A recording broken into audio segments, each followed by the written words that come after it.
Boa tarde a todo mundo. Meu nome é Cristina Peixoto. É um prazer enorme estar com vocês aqui. Eu sou mineira, Belo Horizonte, e eu moro nos Estados Unidos já tem 2 anos agora em janeiro. E eu conheci a Jane há 5 anos atrás, numa apresentação lá em Brasília, e desde então eu venho acompanhando, né, a 300 pés de altitude, mas eu venho acompanhando a trajetória do Brasil em relação ao acolhimento familiar. E tem sido uma coisa assim, realmente fascinante para ver em pouco tempo quanto que já se caminharam. Eu sei que tem uma longa caminhada, mas essa caminhada também não é só daqui do Brasil, é uma caminhada muito longa mesmo. Eu sou presidente e CEO de uma organização sem objetivo lucrativo nos Estados Unidos, na região de Detroit. Minha organização já vai fazer 52 anos que está trabalhando com o sistema de acolhimento, e nós estamos na mesma trajetória que vocês estão. A gente acha que a gente descobriu alguma coisa, a gente faz uma implementação e descobre que aquilo atende a um grupo de pessoas, mas não a todos. Eu gosto de fazer muito uma analogia com o modelo médico, né? A gente tem uma melhoral muito bom para dor de cabeça, mas não significa que seja muito bom para todo mundo. Então tem outras alternativas. Isso funciona às vezes para vocês hoje, amanhã não funciona. E a mesma maneira é a questão da metodologia de trabalho. Eu acho que às vezes a gente tem uma certa ambição de achar uma resposta para aquilo que a dificuldade que a gente possa estar lidando com ela. E a gente acha, descobri um modelo, wonderful, é muito bom, mas funciona, às vezes funciona muitíssimo bem, mas não é um tipo de metodologia que vai funcionar para todo mundo. Então, eu acho que a gente tem que ter um pouquinho de humildade, também de saber que o que a gente sabe aqui hoje vai modificar amanhã. As metodologias de trabalho que a minha organização tem desenvolvido, a gente trabalha muito com... A gente tem uma divisão que trabalha na trincheira mesmo. E eu comecei na trincheira, trabalhando com adoção, trabalhando com acolhimento, e depois mudei para a parte mais de administrativa do trabalho. Mas esse processo mesmo, né, assim, a mudança de paradigma, hoje o que nós sabíamos que funcionava 5 anos atrás não funciona hoje, porque a sociedade evoluiu, porque os problemas evoluíram, também estão diferentes. A gente vai falar um pouquinho mais sobre isso na medida que eu for apresentando aqui. E uma coisa que eu tenho que falar aqui, muito rapidinho também, meu português está muito ruim, então às vezes eu invento palavras que é parecido com português, mas me dá uma folguinha aqui, mas eu vou tentar o máximo possível de estar mais atenta ao português. Essa imagem aqui, que eu achei interessantíssima, que inclusive a Sandra mencionou a ponte também, né? Eu não quero nunca que a gente perca de vista essa imagem aqui. O afastamento da criança, que é muitas vezes necessário, ela é uma ruptura e muitas vezes abrupta. A experiência norte-americana é uma de 99%, eu diria, das remoções, da retirada da criança da família, é uma coisa extremamente abrupta. E essa imagem eu quero que vocês sempre pensem nela. Toda vez que vocês pensarem em uma criança que está em acolhimento, essa experiência da remoção, ela é uma experiência que pode ser mais traumática do que a experiência de maltrato que ela possa ter com a família. E isso aí, ela pode interromper a capacidade da criança de conectar e de estabelecer vínculos.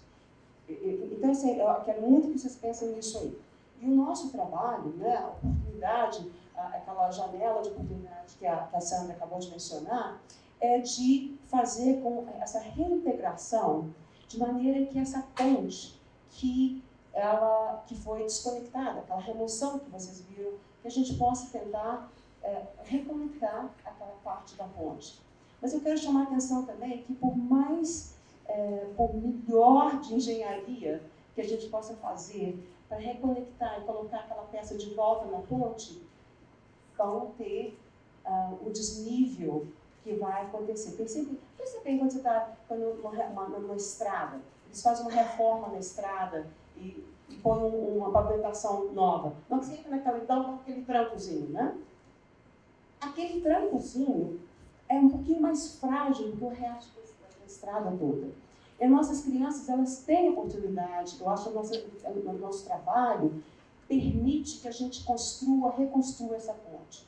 Mas a gente não pode perder de vista que essa ponte, ela tem pontos de fragilidade.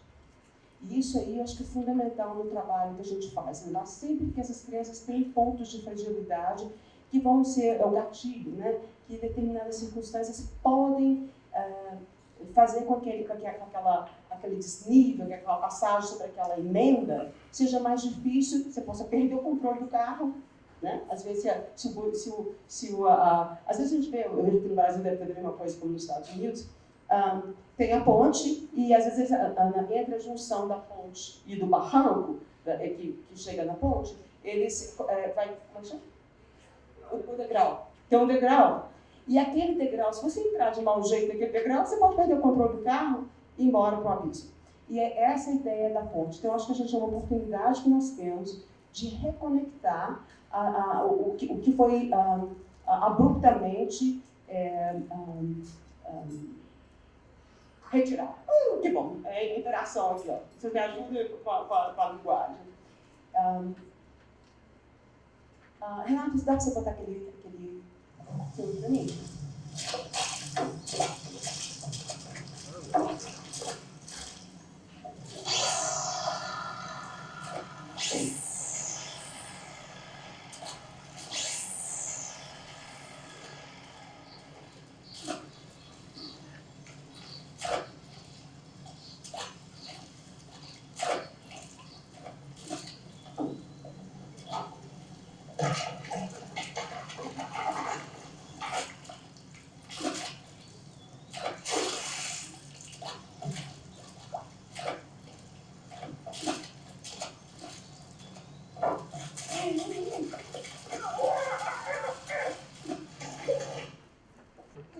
Você é o seguinte, não importa quão viscosa a lagoa seja, se você não tiver as ferramentas próprias, você não vai conseguir o benefício que aquilo te dá. Então, é fundamental, quando nós fazemos formação, tanto da família acolhedora como do profissional, tem uma série de capacidades que têm que ser desenvolvidas para que a pesca seja efetiva. Você não vai conseguir pegar um peixe com um desentupidor de pia, né? Você pode ser a pessoa mais aproximando, abordando a coisa da maneira com mais interesse, com mais boa vontade, com mais desejo realmente de ajudar. Mas se a gente não tiver os instrumentos, as ferramentas próprias, a gente não vai ser bem sucedido no que a gente faz. E, além de tudo, tem uma coisinha que a gente vai falar um pouquinho mais amanhã na oficina, as consequências da gente não ter as ferramentas próprias, não saber utilizá-las e como que é o processo também de construção de competências, né? Quando a gente começa, vamos supor, se você começa, você vai fazer um trabalho de carpinteiro, você vai ser introduzido ao martelo, ou você já tem um martelo. E no princípio que você começa a usar aquele martelo, você acha que o martelo, a única função daquele martelo é de pegar a prega e aquela... Na medida que você vai ficando mais proficiente, mais bem adaptado a usar o martelo, você pode ver que o martelo pode servir de outras utilizações também. E no final, você pode, inclusive, improvisar muito bem. Você está numa situação que o pé do móvel quebrou e você precisa de manter o móvel no lugar. O que você faz? Você põe um martelo aqui, um pedacinho aqui, até que você possa consertar aquele móvel. Então, a ideia que eu estou querendo apresentar para vocês de formação, desenvolvimento de capacitação profissional ou de capacitação de famílias acolhedoras é muito semelhante a essa. Ser introduzido a um conceito, a uma informação, você vai primeiro ver a informação. E esse é um processo contínuo, porque a gente já falou mais cedo, que os paradigmas vão modificando. Por exemplo, nos Estados Unidos, nós estamos agora com 470 mil crianças em situação de acolhimento. 470 mil crianças em situação de acolhimento. 51% dessas crianças estão colocadas com famílias extensas. As outras estão colocadas em famílias acolhedoras, foram recrutadas. Uma porcentagem bem pequenininha, entre 3% a 4% que estão em instituições. E instituições podem ser, de modo geral, instituições psiquiátricas, pode ser de residências. E Essa é o nosso cenário. A neurociência, que a gente tem conversado aqui bastante sobre neurociência, ela mostrou dados que hoje são irrefutáveis. Muitas, como a Sandra mencionou mais cedo, tudo que a neurociência está trazendo hoje já sabia, mas era muito difícil de demonstrar. Né? Como é que se mostra que a ruptura do vínculo pode impactar o desenvolvimento cerebral? A gente sabia muito disso, mas era difícil de demonstrar. Agora, a neurociência conseguiu estabelecer essas evidências, né? E essas evidências são tão claras, são tão compelling, mostram com tanta força a verdade daquilo ali, que é difícil para a gente não mudar nossa maneira de pensar. E eu quero falar uma coisa que é importantíssima também. O paradigma. Paradigma é a informação que nós temos dentro do contexto particular. E isso modifica ao longo do tempo, na medida que mais conhecimento vai sendo surgido e começa a desafiar aquela maneira de pensar. O que eu estou apresentando para vocês é a minha maneira, a minha maneira de organização de pensar. Não significa que seja a única maneira de pensar, não. Tá? Eu estou usando paradigmas que eu escolhi, porque eu achei que seria interessante para a minha organização, de como a gente vê a questão do conhecimento. Parte da minha organização que a gente faz, além de falar que a gente tem que estar na trincheira, a gente trabalha com a prevenção, a gente trabalha com meninas de 12 a 23 anos que ou já estão grávidas, já tiveram um filho, ou têm filhos abaixo de 3 anos. A gente trabalha com essas famílias por 3 anos, trabalha bem intensivo na família, indo direto na casa, dependendo da dinâmica da família. A gente está lá 3 vezes por semana, 4 vezes por semana. E um sucesso fenomenal. 99% dessas crianças, essas famílias, nós estamos trabalhando com elas na parte de prevenção, elas não entraram no sistema de acolhimento. Nós temos também a outra divisão, que a gente trabalha com recrutamento de famílias acolhedoras. A gente faz todo o processo de licenciamento, faz o processo de avaliação, de preparação. E temos 2 outras divisões, trabalhamos com adoção e também trabalhamos com 2 outras divisões, que uma trabalha com projetos de pesquisa financiados pelo governo federal, com envolvimento com parceria com universidades. Nós trabalhamos com várias universidades para poder crescer e buscar mais evidências daquela abordagem. Isso são projetos, de modo geral, de 5 anos, que a gente testa, avalia os resultados, testa, desenvolve teorias de mudança. Se a gente fizer isso, a gente consegue esse resultado. E a gente tenta, através do trabalho, demonstrar essa viabilidade daquela abordagem. Uma das divisões que eu falei para vocês trabalha só com adoção, pós-adoção. Nós sabemos que a adoção não é apenas um processo legal, é o processo da vida inteira. Uma criança que teve aquela ruptura, vocês viram no princípio, as perdas ali são tremendas. A gente tem que pensar que, para chegar ao ponto da remoção, de retirar a criança da família, aquela criança já tem uma experiência de trauma. Então, ela já entra no sistema de acolhimento com uma carga traumática enorme. A gente vai e tira ela daqui. E, às vezes, tem que ser tirado, realmente. Então, essas famílias que adotaram essas crianças, elas vão ter problemas, dificuldades para cima e para baixo.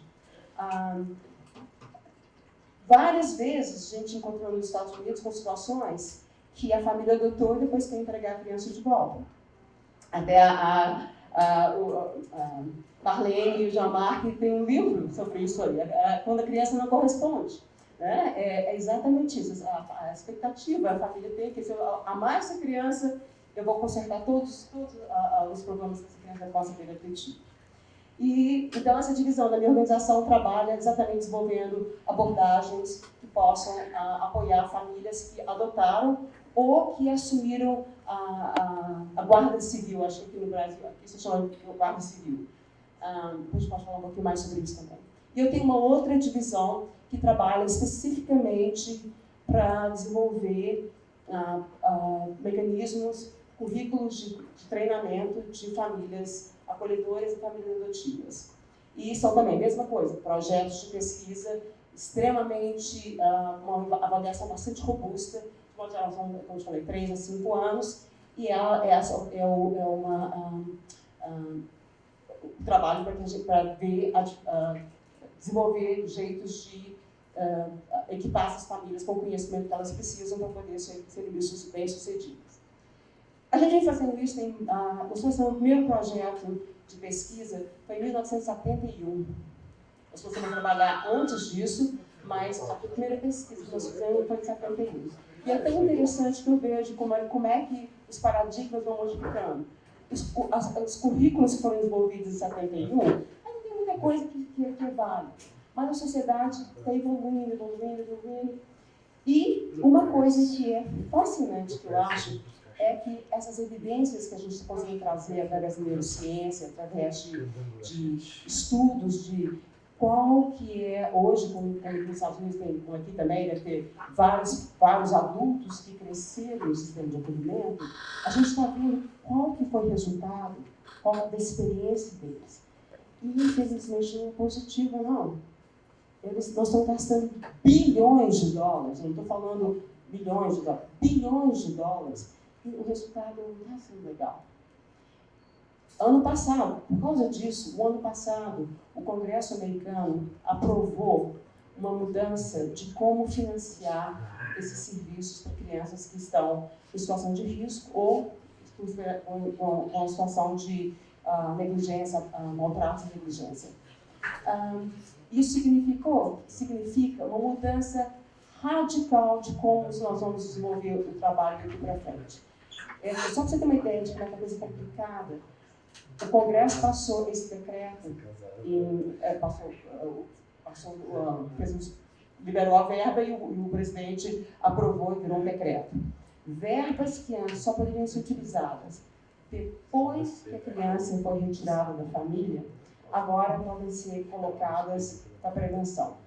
Para cada $1 que a gente gasta para prevenir o abuso e o maltrato, custa $10 para a gente tratar dessa criança sem os resultados que a gente tem. Os resultados que seriam ideais, né? Então, isso aí está mudando completamente como o trabalho está sendo feito nos Estados Unidos. E entre passar uma lei e traduzir essa lei na prática, é um processo extremamente complicado. Nós não estamos lá ainda. Então, desde fevereiro do ano passado, que nós estamos tentando traduzir em termos de serviço, em termos de como é que o processo vai rolar, como é que vai ser introduzido, como é que vai ser. Então, nós estamos agora num ponto que todos os estados americanos têm até dezembro desse ano, agora, no final desse ano, para falar o que o estado quer, aquele estado quer em termos de prevenção, que serviços que eles querem implementar para prevenir a prevenção, para prevenir a remoção da criança. Porque esse agora é o nosso grande dilema, né? O que a gente pode fazer para prevenir antes que a criança entre no sistema? E com isso, então, eu estou falando isso tudo porque essa ideia aqui que tem nesse slide, que vai evoluindo, é a primeira informação, a gente recebe informação, aí a gente vem o conhecimento. A gente já sabe que a neurociência demonstrou, por exemplo, o impacto, vocês viram o slide que a Jane mostrou ontem, vocês viram no cérebro, que o cérebro de crianças que foram maltratadas, a atividade cerebral é muito mais reduzida. Nós sabemos essa informação. Então a gente começa a colocar e dizer, interessante. Vocês viram hoje, tanto quanto o Delta como a Sandra comentando, né? A gente vê essa experiência no nosso dia a dia. A gente sabe, a gente conhece essa informação e a gente vê, por que o fulaninho está respondendo dessa maneira? E quando a gente tem o conhecimento, e a gente começa a praticar o conhecimento, a gente desenvolve habilidade. Isso é um processo, né? Como é que a competência é desenvolvida, passa por esse processo da habilidade, depois da competência.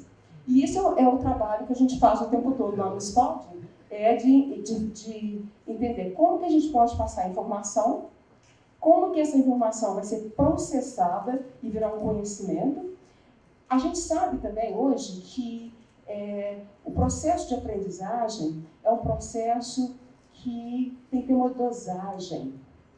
Você não consegue. Antigamente achava que assim, você abre o cérebro da pessoa e despeja todo o conhecimento. E a pessoa está pronta para sair.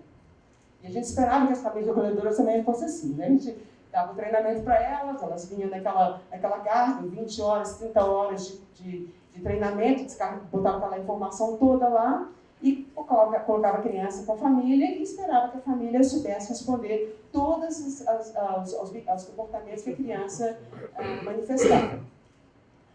Hoje a gente parte de uma outra teoria, que é da teoria da aprendizagem de adulto, que ela tem que ser dosada.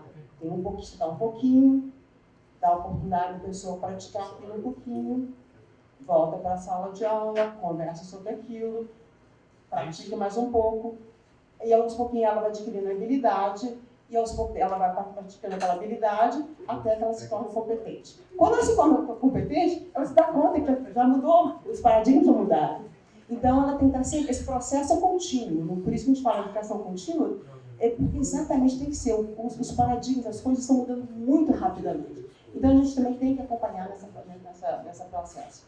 E isso é uma das coisas que eu acho mais importante dentro da aquisição da competência, é lembrar disso, que a gente não é uma sala de aula, não é um treinamento que você vai se tornar competente.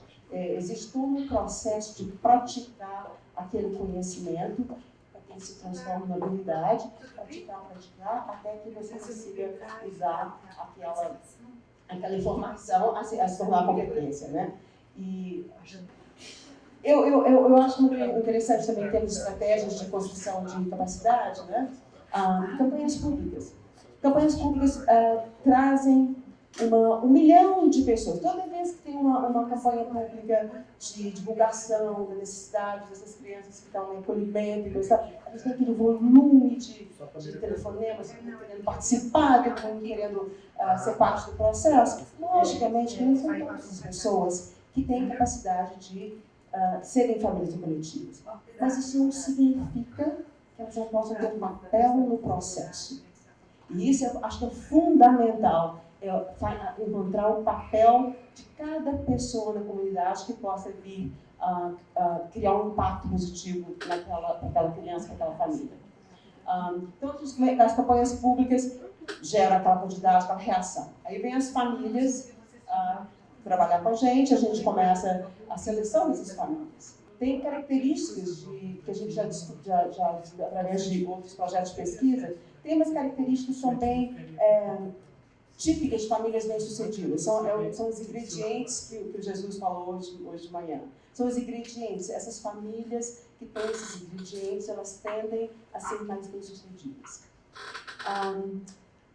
E outras coisas também, que apesar delas não terem aquele ingrediente muito bom, a gente pode desenvolver aqueles ingredientes, a gente pode desenvolver aquelas características através de um número de atividades que permitam para que a pessoa exercite aquele novo conhecimento. Por exemplo, a gente vai, num dos treinamentos que a gente faz com famílias acolhedoras, vamos falar, famílias acolhedoras, uma delas é a sintonia, aquela capacidade de estar na mesma onda que a pessoa está, né?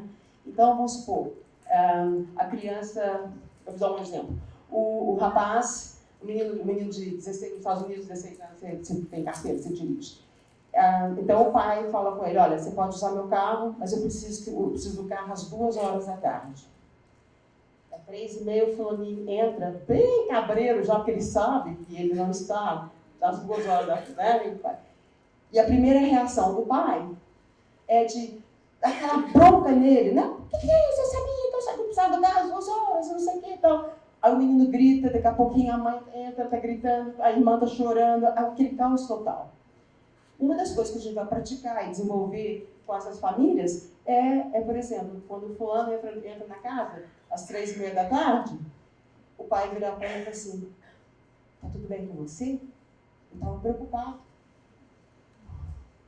O fulano já relaxa um pouquinho, porque ele agora, a relação foi, eu estou preocupado com você. Já não é dando aquela bronca nele, já mudou. Isso aí já muda completamente a interação entre eles. O que eu acho muito legal do trabalho de capacitação de famílias é que todas essas características que a gente fala aqui, que são bem-sucedidas com criança, funcionam maravilhosamente com nossos parceiros.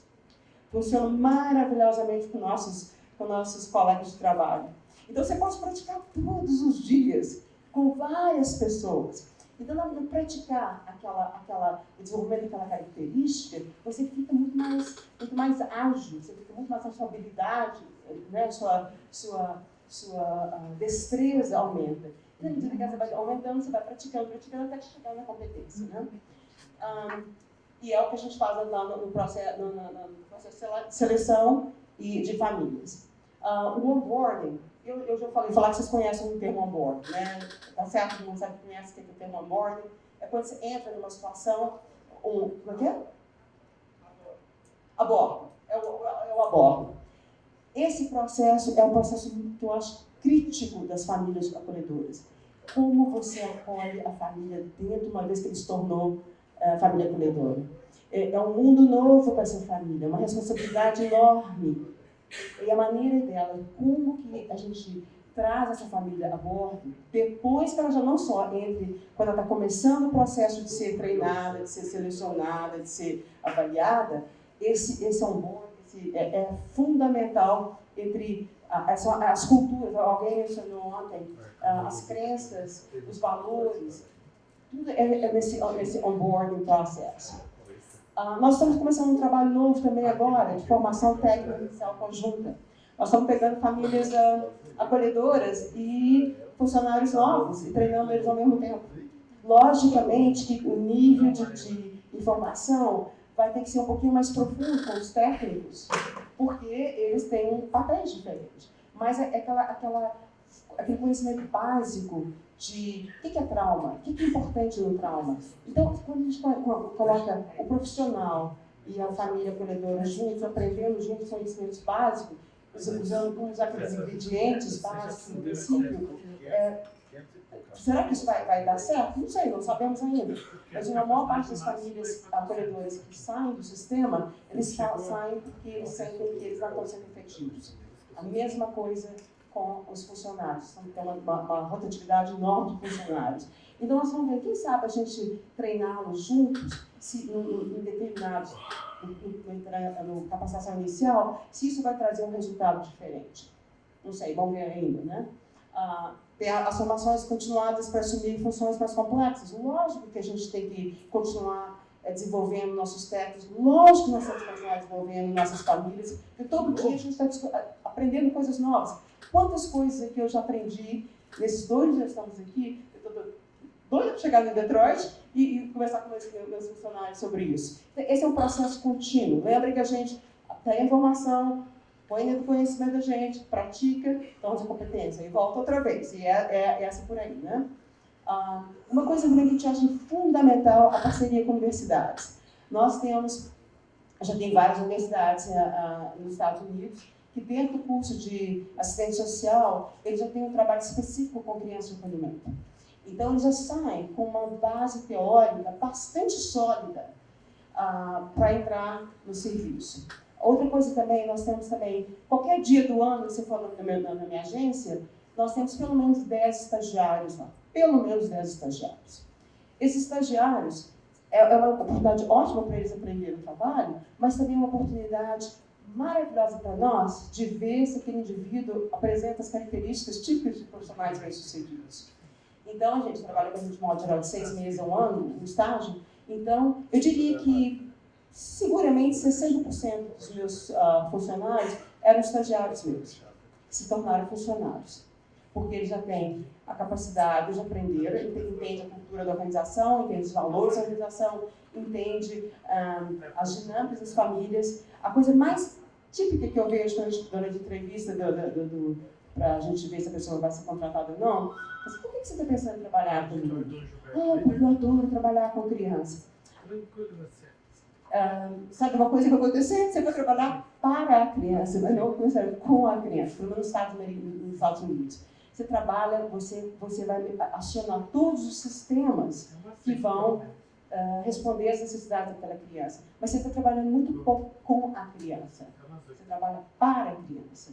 Então, assim, tem uma série de ajustes que a gente tem que fazer, ajudar para que essa pessoa entenda qual vai ser o papel desse profissional no trabalho com a criança. E a mesma coisa com as famílias acolhedoras, né? Então, esse é um aspecto também importantíssimo da parceria com universidades.